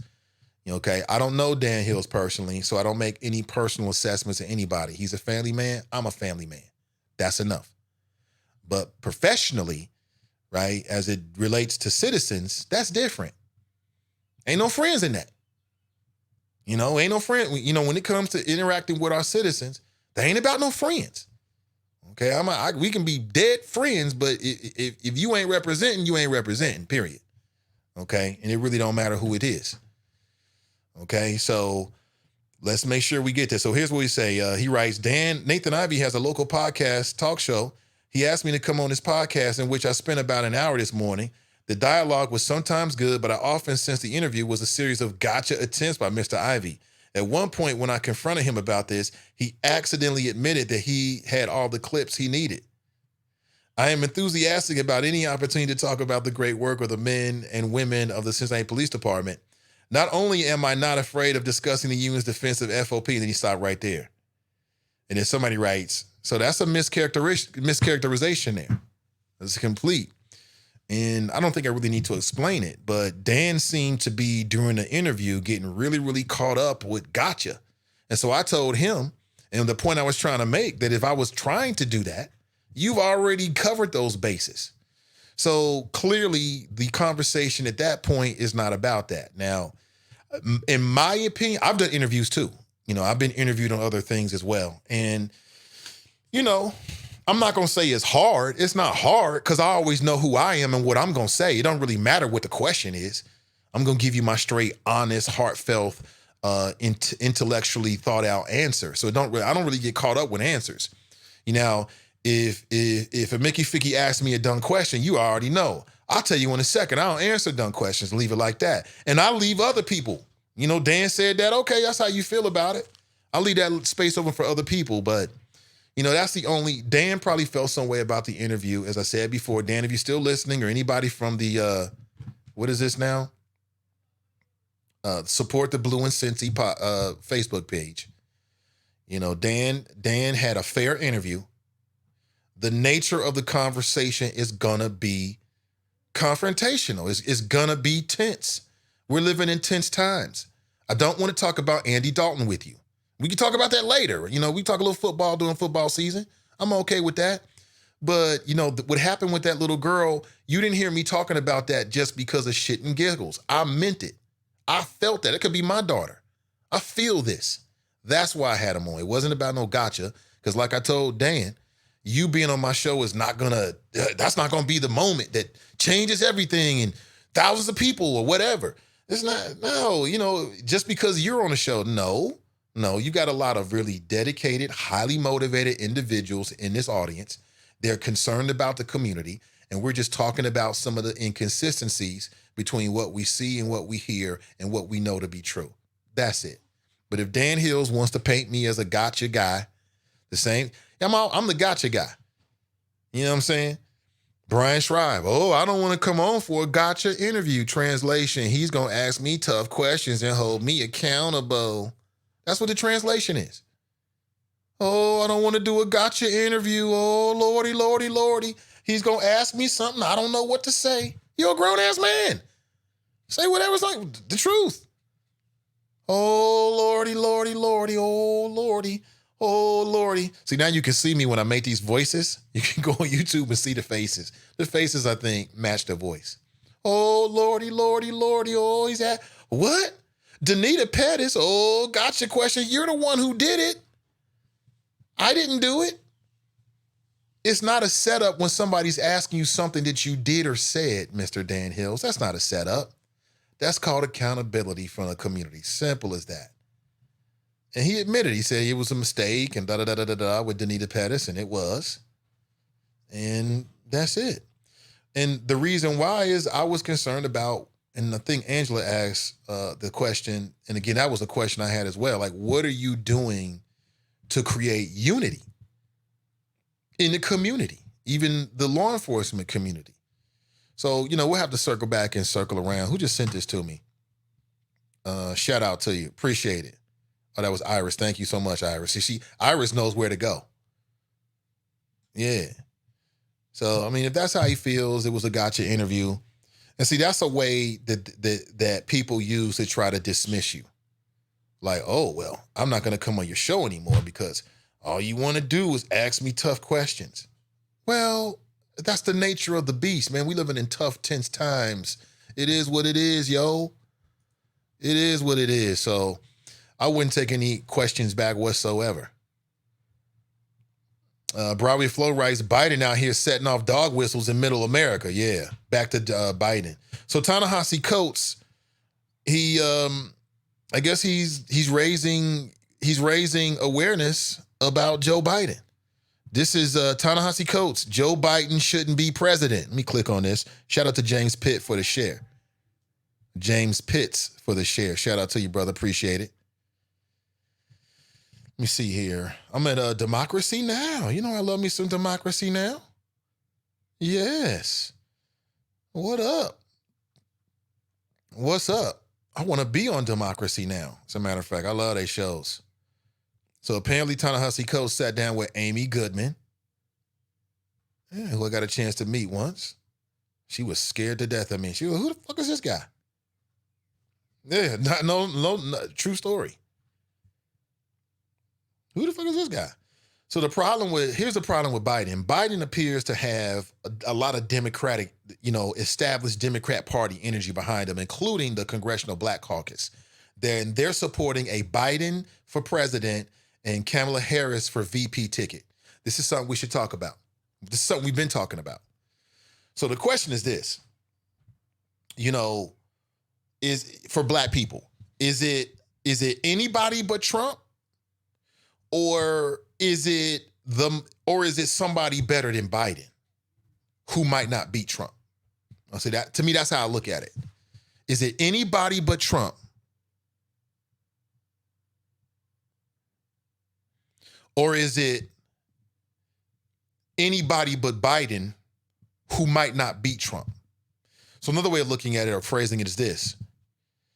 If Biden appears to be the best person, there's a lot of black people that love Biden, by the way. There's a lot of black people that love Biden. There are a lot of black people that love Joe Biden for whatever reason. That might not be you, might not be me, but there's a lot of people that feel that way. So what's the proper strategy from the black community, from the community standpoint? Do we say, yeah, Biden ain't perfect, and he said and done some things that we can't roll with, but he can beat Trump, so we roll with him? Because we say, well, his past transgressions mean less than his ability to beat the guy in the White House who people say they don't like? Or is it, yeah, Trump ain't perfect, but that don't mean that we're going to vote for an imperfect Democrat either? Okay? I want to get your take on that as we're here. That's what I want to know. How do you process that? Now, everyone's going to do it individually, but I want to know, is there an opinion about it? That is pretty dope. Let me see if I can get the audio and video. Okay, here's Amy Goodman from Democracy Now!, which if you're not hip to it, you should be. They do great work. I really enjoy their programs and what they do. I think that in a lot of ways, I think their politics have been spot on, but that's just me. Let me see if I can get to it here. This is Ta-Nehisi Coates. This rebuttal proffers a strange theory of governance, that American accounts are somehow bound by the lifetime of its generations. But well into this century, the United States was still paying out pensions to the heirs of Civil War soldiers. We honor treaties that date back some 200 years, despite no one being alive who signed those treaties. Many of us would love to be taxed. That was an excellent point right there, right? Solely and individually responsible for. But we are American citizens and thus bound to a collective enterprise that extends beyond our individual and personal reach. It would seem ridiculous to dispute invocations of the founders or the greatest generation on the basis of a lack of membership in either group. We recognize our lineage as a generational trust, as inheritance. And the real dilemma posed by reparations is just that, a dilemma of inheritance. It is impossible to imagine America without the inheritance of slavery. As historian Ed Baptist has written, enslavement, quote, shaped every crucial aspect of the economy and politics of America, so that by 1836, more than 600 million, or almost half of the economic activity in the United States, derived directly or indirectly from the cotton produced by the million-odd slaves. By the time the enslaved were emancipated, they comprised the largest single asset in America, $3 billion in $1860, more than all the other assets in the country combined. The method of cultivating this asset was neither gentle cajoling nor persuasion, but torture, rape, and child trafficking. Enslavement reigned for 250 years on these shores. When it ended, this country could have extended its hallowed principles, life, liberty, and the pursuit of happiness to all, regardless of color. But America had other principles in mind. And so for a century after the Civil War, black people were subjected to a relentless campaign of terror, a campaign that extended well into the lifetime of Majority Leader McConnell. It is tempting to divorce this modern campaign of terror, of plunder, from enslavement. But the logic of enslavement, of white supremacy, respects no such borders. And the god of bondage was lustful and begat many heirs, coup d'etats and convict leasing, vagrancy laws and death. All right, that's Ta-Nehisi Coates going in, but we got a call on the line from Glenn, which rhymes. So let's take it. Good morning, Glenn. Nate, how you doing, man? I hate to pull a BL, but I got a double dip on this one, man. And this might shock some people or put me in a bad. Well, actually, I don't think it'll put me in a bad light. Let me ask you this, Nate. When you heard the comments of Joe Biden and what he said about working with noted segregationists of the past, what did you denote from what he was trying to say? Ask me one more time. I'm sorry, Glenn. I was typing. Ask me one more time. I want to make sure I understand completely before I answer. I said, we're talking about the Joe Biden comments. And he talked about how he had to work across the aisle, and he talked about these noted segregationists that he had to work with. When you heard those comments, what do you think he was trying to say? Not the way it was perceived, because that's what I think we're dealing with now, Nathan. I just want to hear what you think, because I know you're going to be honest with me, but what did you think he was trying to say, or how did you initially perceive it? I have to go back and listen to it, to be honest with you, man. I mean, I perceived that he was trying to make the point of working with different people, and that's how I kind of perceived it. Right. I did the exact same thing too. Now, you know that how it would be perceived outside of what I would consider, trying to recognize the common sense that what he was trying to say. But again, this is Joe Biden, and he's known for putting his foot in his mouth.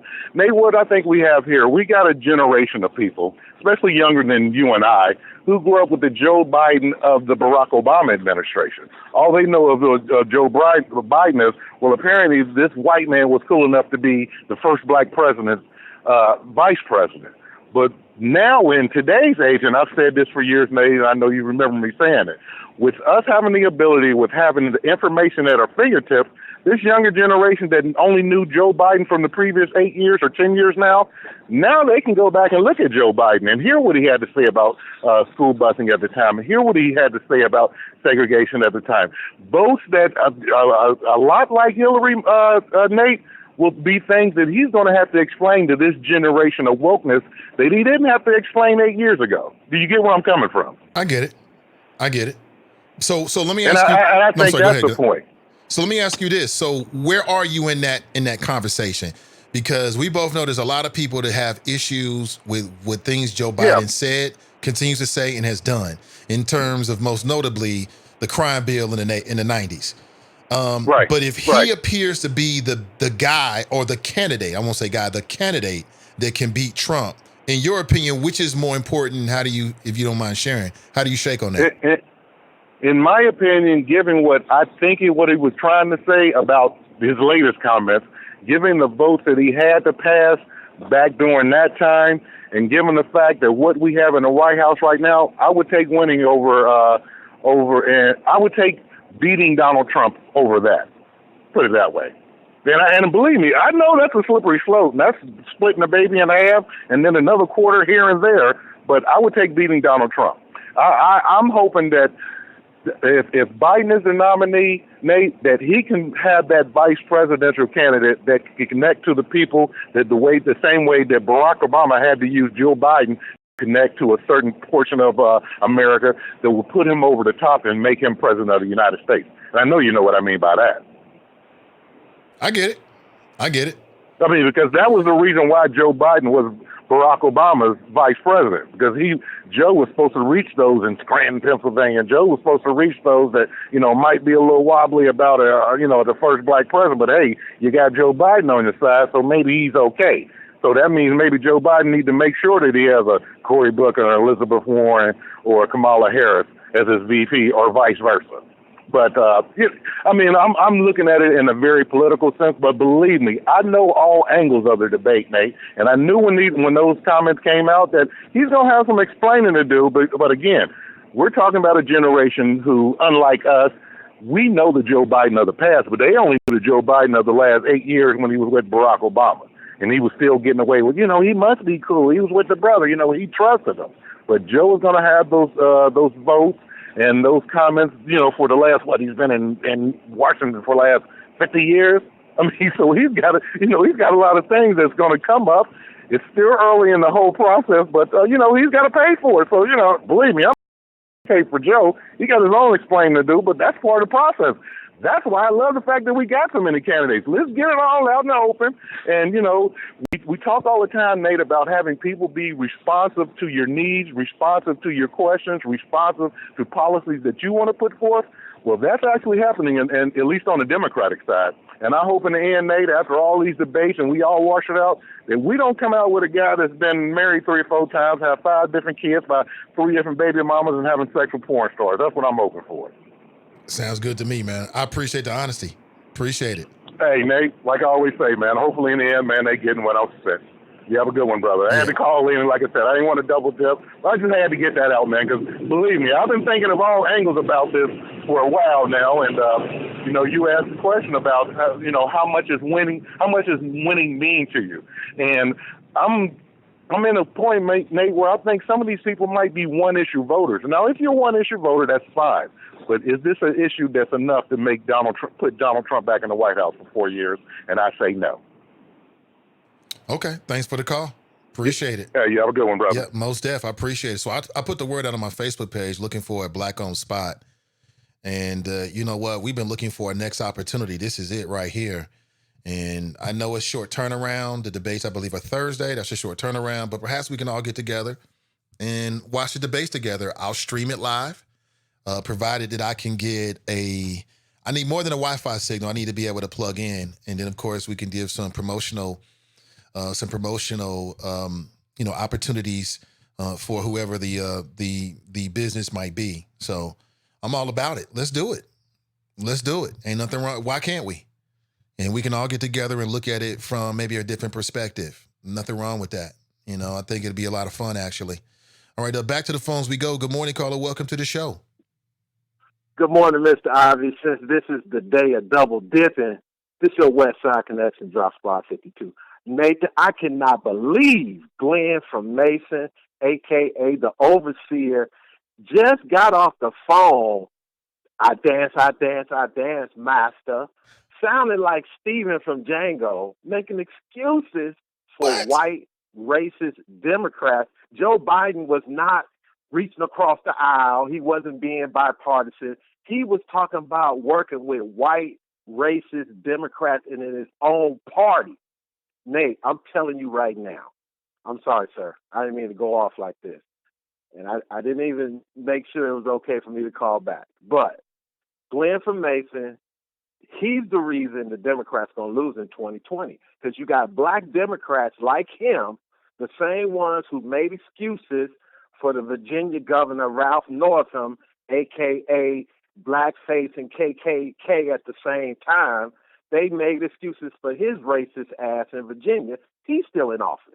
And I'm telling you, Nate, that's why the Democrats going to lose, because these young, black, entrepreneurial, thinking about money, economic first Democrats, they ain't trying to hear this shit from the, they ain't trying to hear this. And all I'm saying, Nate, I can't believe Glenn from Mason actually came and tried to bring you in, trying to put you in the position to agree with him on letting another white, racist Democrat get a pass just to get the black vote. But what he was saying is that what he was saying, if you want to put it that way, is that I think Glenn, I can't speak for Glenn, but a lot of people believe that there's a white racist Republican in the White House. So that's why the question becomes a dilemma for some, not everybody. Yeah. There's some people out there that ain't feeling Biden, or they are. They already got their opinion, and ain't nothing going to change. Yeah. But I think that the majority of people are in the middle somewhere. Yes, but Nate, you cannot use that example because as far as a white racist Republican in the White House, because black people don't vote Republican, okay? That has nothing to do with black people. But what does have to do with black people is when they see the media and other politicians accusing Republicans of being racist, and then they see a Democrat doing the exact same thing, and then you got black Democrats making excuses. And I'm telling you, Nate, we're talking about the younger generation. Okay, your daughter just turned 14, right? I'm talking about kids that are going in there, Nate, when they see this, they're like, wait a minute. Hold up, it don't make sense. How you going to make excuses for these white racists because they got a D by their name, but then you vilify this white guy who was elected that's got an R by his name, which black people didn't put him in there. So, again, that outdated message is starting to appear within the Democrat Party, Nate, because the black candidates, they are getting no traction at all. Kamala is barely hanging on, and we all know she's not black. So, again, she looks black. I'm just She looks black. She says she's black. She looks black. She is very nice to look at. Oh, that's no doubt. But again, all I'm saying, even Cory Booker, and there's another brother. His name is Nessum. I always forget his first name. He's out of Florida. He's a mayor out of Florida. He gets no shine, but he's also a black man that's running for president in the Democrat Party. But they don't even put him on Reverend Al. So all I'm saying, Nate, this thing is going to be a very close election. But if they put up Joe Biden, I mean, black turnout is going to be way down, and that's what I say about the 5 to 8%. So I'm just saying, I can't believe Mr. Mueller did that, Nate. He just lost all credibility, especially in the chop shop. And I hope Black Russia heard it, and I know Fame Rothstein heard it, and I definitely know Broadway Flo heard it. So you have a nice day, Mr. Ivey, and thank you for the extended show. It's time for me to put on my walking shoes, walking while retired. Drop Squad 52, dropping science to anyone who wants to catch it. Yeah, peace. And walk it while you talk it. Walk it while you talk it. I don't see it that way. I think Drop's just looking for an opportunity to go after Glenn. That's what I think. That's all I see, man. And he just got an opportunity to do it. Oh man. Nella D just posted something 54 minutes ago. Man, Nella D, some people just are so good at that. You know, I'm not good at that. Some people are so good at like finding these great memes and GIFs that are just so timely. And/or they just, I don't know where to get these quotes from. He's dropping fire. Appreciate it.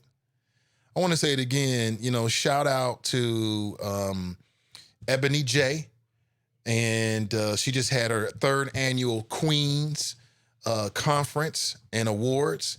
And as I understand it, this was something that she started herself. It was something that was a part of her brand. And then since it was a part of her brand, she turned it into something that could be bigger and to recognize other people. I didn't recognize everybody. I did recognize Chelsea Ness.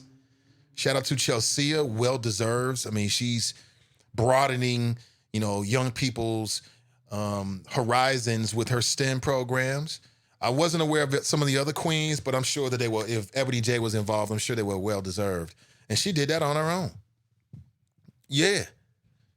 Props to her. Props to her. And we just never really got together for an interview, which I'm not happy about at all. But I did want to make sure I did my part to promote and to help her, you know, with the platform as much as possible, getting in front of the audience and things like that. And I do know that at least one member of the audience did get a chance to go. So great work. Here, I'm right now. Yeah, great work. I'm liking and sharing everything. Yes, I love it. Great. It's just awesome. Just really, really awesome, man. Very inspiring. I love it. And I think it's a great thing. Oh, this is great. One of our family friends just posted a photograph of a little Buddha with one of her friends. So there's a family. They've got 2 kids. Their daughter is really, really close to our daughter. They're the same age, went to the same school. That stuff is important when you got kids. It's important when you have kids to be able to have, like, you know, other people that have kids too, that you can hang out with and, you know what I'm saying? Just, you know how it is. It's very, very important. You know, just expanding the family thing, man. It's very important. So we've been blessed in that way. Very, very blessed. So listen, let me go back into your chat here before we roll out. I'm definitely out at 12. I'm out at 12 one way or another. I'm tapping out at 12. I did not anticipate being on so long, but I'm having so much fun with it. Why not? Donnie B writes, blacks who support Biden ignore or are ignorant to Biden's track record. I've heard it before. Like I said, that's going to be a real conversation in the black community and I'll keep my eyes on it. Broadway Flow writes, Nathan's blocking skills are legendary. Call the Bengals. I don't know what you mean. I don't feel like I'm blocking for anybody. I'm just giving you my straight, dope, honest viewpoint on the issues. I ain't trying to block for nobody. There's nobody to block for. There's nobody. Who am I blocking for, Broadway? Oh, man, I'm still mad at you. That was hilarious. That was funny. You said 9 to 9:25. That is hilarious, man. Man, so I put it out there. I'm looking for a Black-owned establishment. We can go there on Thursday. I'll stream it. I'll prepare a special stream for it, and we can stream it live straight out to everybody else. Thank you, Tanika. She writes, Nathan Ivey spits fire. Thank you so much. I appreciate it, Pat. Thank you so much. I appreciate it. Your shares mean everything. It allows me to put the show in front of people that are not already in my network. So please like and share. I really appreciate it. Really appreciate it this morning. Again, shout out to Ebony J. I said that I'm just coming over. I'm on Facebook, actually. If you're on YouTube, you can actually look into a very simple stream. I've just got a simple camera from my laptop and just some minimal graphics at this point, but we'll flesh it out as we move forward. And it's just another way to listen to the show. I know we've had some issues with the audio. Okay, well, great. They might persist, but the video stream will be solid. I believe that the YouTube algorithm and what they do is a bit more, they've worked out some of the kinks, perhaps more than Spreaker. So I listened to what you had to say and I'm putting it in place. So thank you very much. Check us out there. So just let me know. Let me know if you're interested. Let me know if you know a place. I know of a couple people who I worked with before, just have a contact with, Black-owned establishments. I'll reach out to them. We can see if we can make that happen, and you can come through on Thursday. Okay? And I'll let you know. I'll let you know on social media. So if you're interested, you can get that information. All right? So we got 6 minutes left in the program. See what is here. I'm getting all kind of notifications and messages. I think we got a call on the line too. Sorry about that. Let's go straight to the call. Good morning, caller. Welcome to the show. Hey, brother, I wanted to get my double dip on too. You know what? It's all good, man. Go right ahead. It's gonna have to be after the house Negro did it.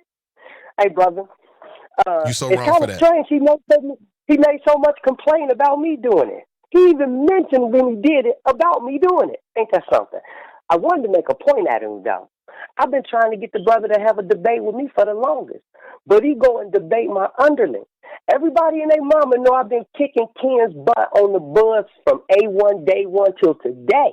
But he'll go there, but he won't talk to Black Lion. He won't debate with me when this should be a debate. I mean, at this point in time of our history in America, every Negro who believes they still should be kissing the political butt of white people should engage in debates with Black people who build civilization or stand in a position where we shouldn't. It's a good debate. They just had it in the UK where one part of the forum was debating should Africa be a union and another part of the forum was debating should they not be.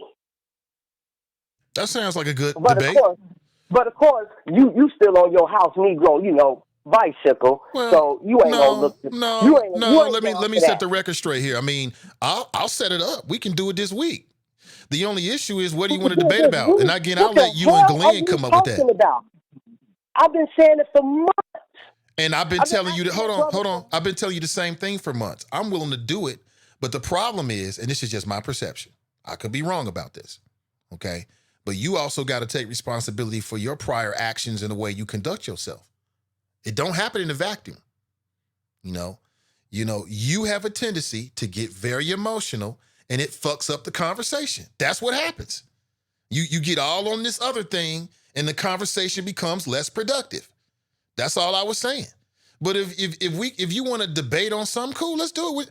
I'll leave it up to you and Glenn. But if it's a great topic, let's do it. We already know what Glenn won't do. So you don't even have to say that. And my brother, that's not the problem. The problem is you fucking can't take it. That's the problem. So what if I'm emotional? So the fuck what? So what I say what I say? That's not the problem. The problem is you fucking can't take it, bro. Yeah, you're right. I got certain standards. So sorry for me for having standards. So what do you want to debate about? I'm just curious. Yeah, you got a lot double standards for white supremacy and white males killing black kids, black women, unarmed black people, hanging them in trees. You're doing it. You're doing it again. You're doing it again. You're doing it again. What would you want to debate about? I'm just curious. I'm not doing shit again. I'm talking to you. I told you that, B. I want to debate why we shouldn't vote for white folks. Why the political realm has not benefited us. I want to show and prove the evidence that we benefited, built civilizations, taught the world how to read and write without voting for white folks. And I want him to show and prove what the fuck has he got from voting for white folks and still kissing Democratic ass. Okay, I think I can glean all of that. Thank you for the call. I appreciate it. I think I'll put it out there. It's out there now. You know, we can set it up real simple, very simple. And, you know, Glenn can make his own decisions about whether he wants to debate that. I think what you want to debate, and again, I mean, I'll be honest with you. The whole debate about should we vote or not vote, to me, it's a bit trite and banal and useless. But, you know, if that's what the debate is, then, you know, if you want to kick it off like that, I can see, we might be able to glean some usefulness from that, maybe. You know, that's like arguing is water is wet, in my opinion. Ultimately, Black Lion, I'm just telling you, in my opinion, why should we spend time arguing whether grass is green? You know, I hear your viewpoint. I'm not saying that you don't have something, you know, that the only thing you can do is vote. But that argument, now I'm starting to remember why I haven't been super turned on about doing this, is because I feel like that particular argument is ridiculous in some sense. But perhaps there's a way to glean something out of it. Let me think about it. But I'm down. Glenn's down, you down, let's do it. Let's do it. I suspect here's what'll happen. This is just my thoughts. In no way am I trying to kill the conversation or the potential of it. I said just before when you brought this up early in the year, whenever we talked about it. I suspect the conversation will devolve very quickly with Glenn giving you hot facts and you calling him a house Negro. That's what I suspect is going to happen. And to me, you know, I'm looking for something more than that. You know what I'm saying? To me, I'm looking for something more substantive than you just calling Glenn names. Because that's what you do to me. And again, name calling, I do it, you know, sucking MC, I get it. But, you know, if we're trying to have a serious conversation or a semi-serious conversation, I just feel like that'll kill it. You know what I'm saying? Like, Glenn will make a point that'll be backed by facts. And you're gonna reject it and call him a house Negro, and then the conversation's all downhill. Now that's my perception. I could be wrong. I don't have to be right. I'm just saying. But my time is running out. I've only got about a few minutes left on the show, and then we got to roll out of here. And somebody says it's the Double Dip Show. Yes, it is. It's the Double Dip Show. But listen, thank you so much for being here. Mike writes, debate voting versus unifying, which will have a greater impact.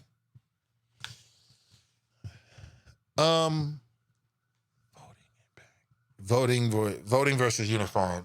My only problem, again, I think that's a good topic. My only thing is I think that the most rational, again, this is almost like grass is green a little bit, Mike, in the sense that, and tell me if I'm wrong here, to me, they both important.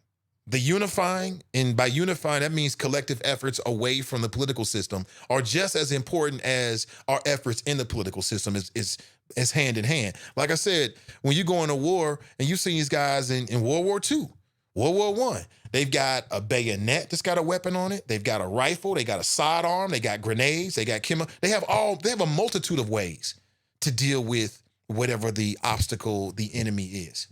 And so for the Black community or the community in general, that's the same way. To me, it should be the same way. You should have a multitude.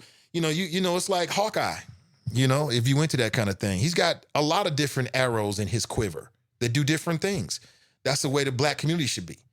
You know, you just voting is just voting, right? But it's the efforts before and after that really matter. So that's just my take. I'm down. I think there's a conversation there. I think we just need to figure out what it is, right? So that it's worth it for everybody. Because if we just want to shout at one another, we can do that without the farce of having some kind of substantive debate. We can just call each other names and shout at each other. You know what I'm saying? I just don't want to do that. And Black Lion, you gotta be man enough. You gotta be man enough to deal with the consequences of, you know, how you come across, man. I mean, I'm not saying you change, but that's who you are. and there's consequences attached with that. It is what it is, B. You know what I'm saying? I think that's super real. But listen, my time is super short. I got to roll out of here.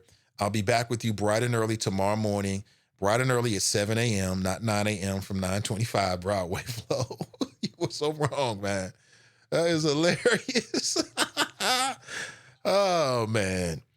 Nothing is funnier than the truth, right? Have an excellent morning, an excellent Monday morning. I'll be back with you bright and early to chop it up tomorrow morning at 7 a.m. And you know, winners focus on winning. Losers focus on winners. Stay winning, stay focused, and we'll talk real soon. I'm out.